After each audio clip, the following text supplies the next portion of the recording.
নোবেলজয়ী অধ্যাপক ডক্টর মোহাম্মদ ইউনূসকে প্রধান উপদেষ্টা করে অন্তর্বর্তীকালীন সরকার গঠনের রূপরেখা দিয়েছেন বৈষম্যবিরোধী ছাত্র আন্দোলনের সমন্বয়করা। মঙ্গলবার ভোর 4টার পর ফেসবুকে এক ভিডিও বার্তায় এ ঘোষণা দেন তারা। ভিডিও বার্তায় সমন্বয়ক নাহিদ ইসলাম বলেন, অন্তর্বর্তীকালীন সরকার গঠনের রূপরেখা দিতে 24 ঘণ্টা সময় নেওয়া হলেও জরুরি পরিস্থিতি বিবেচনায় এখনই রূপরেখা ঘোষণা করছি।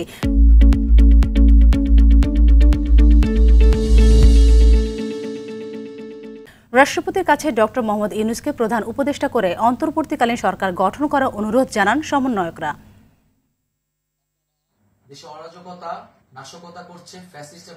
আমরা রক্ত দিয়েছি, শহীদ হয়েছি। আমাদের যে প্রতিশ্রুতি একটি নতুন বাংলাদেশ গঠন করার জন্য, সেটিকে আমাদের অবশ্যই বাস্তবায়ন করতে হবে এবং অবশ্যই ছাত্র জনতার প্রস্তাবিত সরকার বাদে কোনো ধরনের সরকার কিন্তু মেনে নেওয়া হবে না।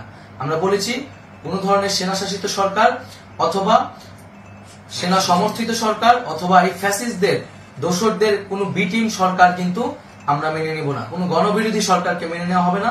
ছাত্র জনতার অভ্যুত্থানকারী যে প্রস্তাবিত সরকার, অন্তর্বর্তীকালীন সরকার, যেটা আমরা সিদ্ধান্ত উপনীত হয়েছি ডক্টর মোহাম্মদ ইউনূসকে প্রধান উপদেষ্টা করে এই সরকার গঠন করা হবে, সেই সরকারকেই বাস্তবায়ন করতে হবে অবিলম্বে।